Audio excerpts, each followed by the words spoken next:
Hi, this is Codeweaver. Decided to do a second quick little video of Outer Wilds just to get more practice doing the streaming thing because I love this little game, this world so much. I'm going to do something, again, a little oddball. This is not my first time playing this. I have finished this game already, and so this isn't sort of any sort of blind playthrough. In fact, if you want to play this game at all, this wonderful story game with a space archaeology mystery theme, probably switch away now. Find something else to watch. Watch one of my spoiler-free little tutorial videos if you like. In any case, I'm going to get on with this. So what I'm going to do here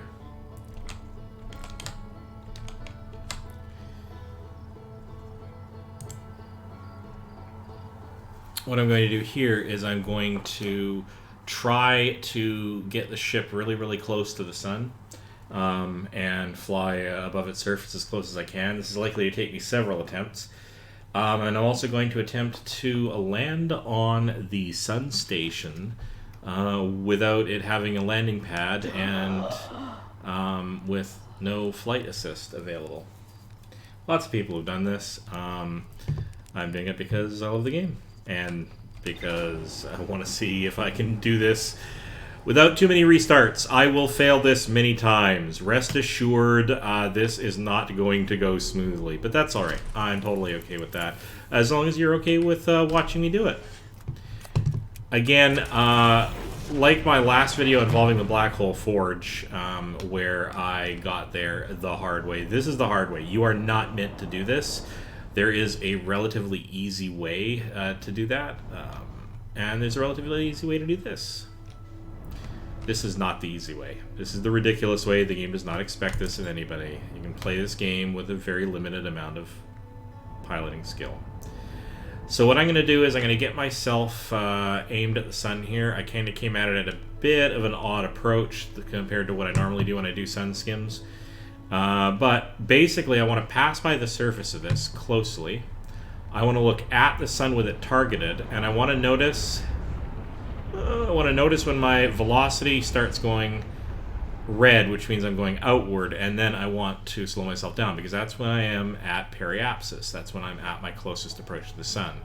And I want to thrust in the direction against my travel, but that's not actually straight at the sun. Oh, look at this. I could actually probably catch the station on my way by here. I'm on purpose not going to do this run. So anyway, notice that I'm getting closer. It's still blue, the velocity measure. And it's going to go red, and that's the exact point when I want to thrust against my motion just a little bit.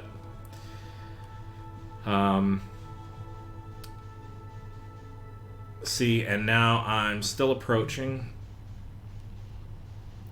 My thrust is going to be basically in my local up direction. Get to periapsis, get myself squared away so that the... Alright, there it is, 0. Alright, thrust a little bit. If you really want to know how this kind of stuff works, I suggest you play KSP and get used to dealing with how the orbits change. I don't have any orbit markers showing the elliptical orbit I'm taking in Outer Wilds, and that's a bit of a shame. I think they'd add just a little bit to this, but this is supposed to be a fledgling rocket agency with like spit and baling twine, or chewing gum and baling twine rockets, and so high tech is kind of out the window, including complicated computer displays, I guess, of orbits. You could easily see how your orbits were affected by your thrust. Like, if you could do that in this, like you can in KSP, this would be a lot easier. But at periapsis, I had a very elliptical orbit where the other side of my orbit was way out from the sun and one side was way in, and at the point at which it was way in close to the sun, I thrusted against my direction of velocity and reduced the other side, which was way out there, inward. That's apoapsis. I brought it in. And if I do that very carefully, I can circularize the orbit, and this is what happens. I got really lucky. It's not normally this good on the first shot, but I'm going to try to tighten this up just a little bit, and I will probably die. And so I need to know what my velocity is, because I need to know where my closest approach is, And this velocity reading does not record my horizontal velocity, it records my inward and outward velocity, which is actually kind of exactly what I want, because at my furthest away point, I will be heading away, which means it's red, but I will also be at 0 change in velocity. So right there is apoapsis. That's the furthest point away. I'm now heading closer to the sun because I'm speeding up towards it. And when it gets to 0, I'm going to thrust in the direction of my velocity just a bit, and that should help circularize it. I should get farther away from the sun less. Oh, and look at that. Look at that. Square up the, with a little bit of rotation, let's square up the white arrow so it's only up and down velocity. There we go. That is near as makes no difference a circular velocity around the sun, or circular orbit around the sun, because my velocity inward and outward is within 5 meters per second, and on this scale that's fine. Wow, look at that. Okay, can we do better? So here's our measure. Let's go take a look at the sun station.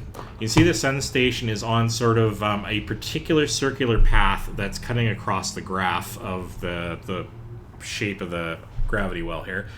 I am pretty much on the same line, which means that, and I come in just a little bit. Actually, you can see that's not as circular as I thought it was. Look at that. All right, well, from a velocity point of view, circular-ish. But clearly I'm actually inside the orbit of the sun station most of the time. And what that means is I'm actually getting faster than it is.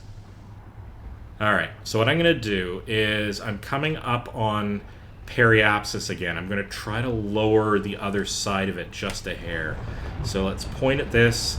Let's get ready to thrust upward when I hit 0. I have to be heading towards it.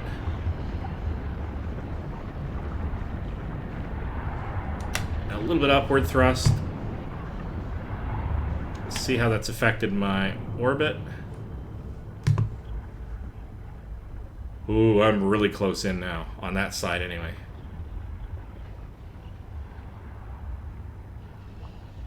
Check this out.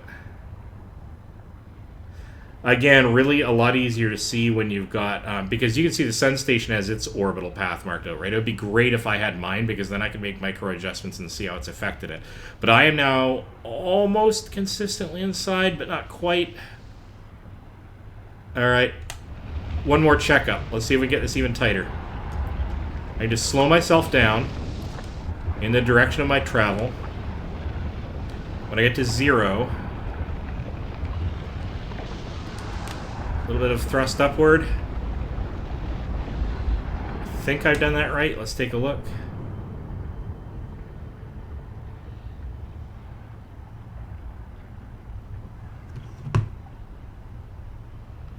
Oh, that's tight.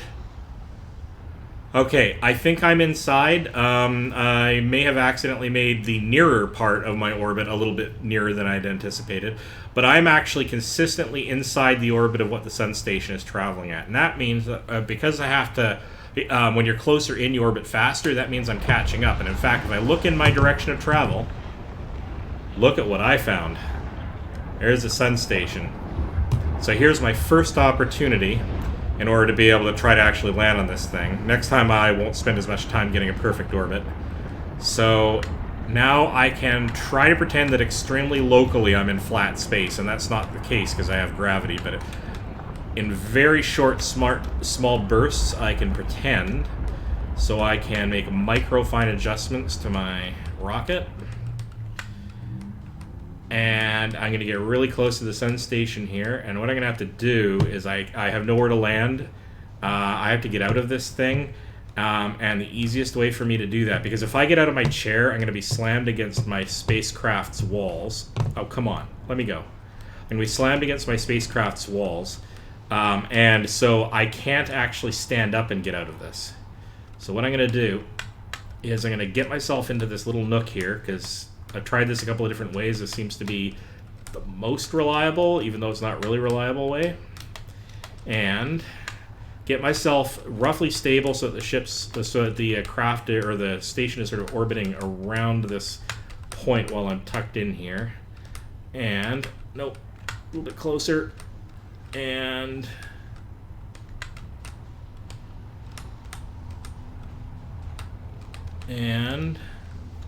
look down here, eject, and then immediately get out of my chair. And it's really tricky because if you get too far away from the station, the difference in the way that you're orbiting, the game just throws you off into nowhere. I have gotten out of the craft and I am somewhat stable in my positioning, and so I'm going to very slowly make my way over to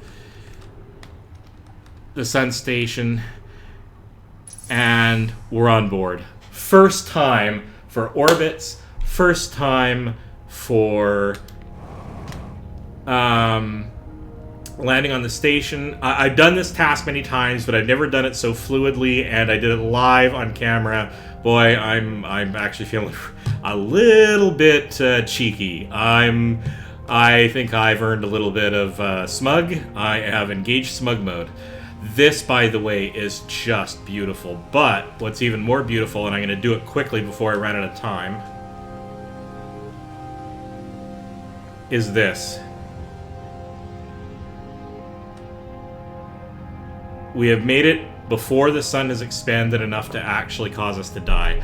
Now, I want to reiterate, this is not the normal way you get here. Do not try this unless you want a lot of pain or unless you're fairly practiced. And honestly, I'm saying that not trying to be arrogant. I fly pretty well, but I've tried to practice this a bunch of times, and I knew there was an achievement actually for pulling this off, but it is not normal. So check this out. Approximate time until the sun station is destroyed by expanding stars, 0 minutes and 42 seconds. I only have 42 seconds to live. Isn't that lovely?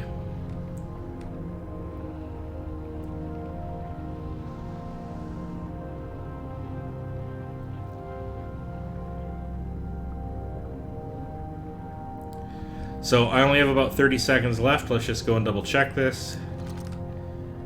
22 seconds. So let's see if we can actually get off the station before this happens.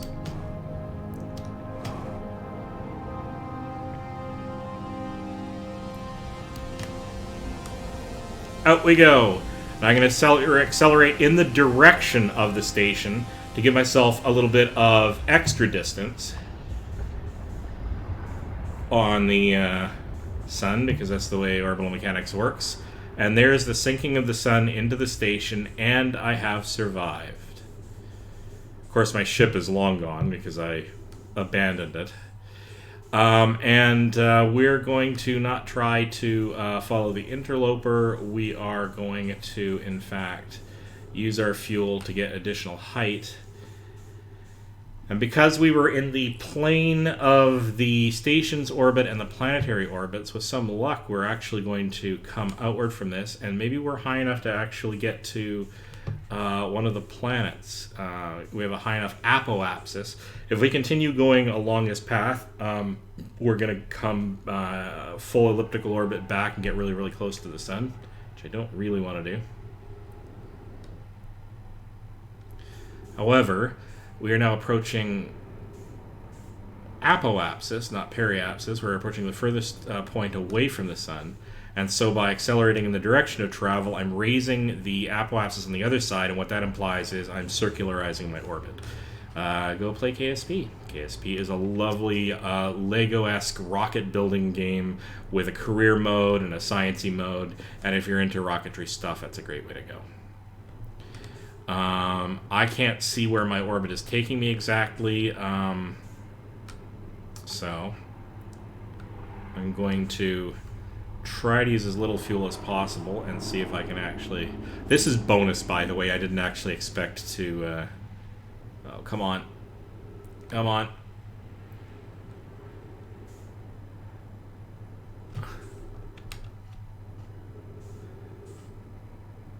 See, and unfortunately my apoapsis originally was not altogether close to Timber Hearth.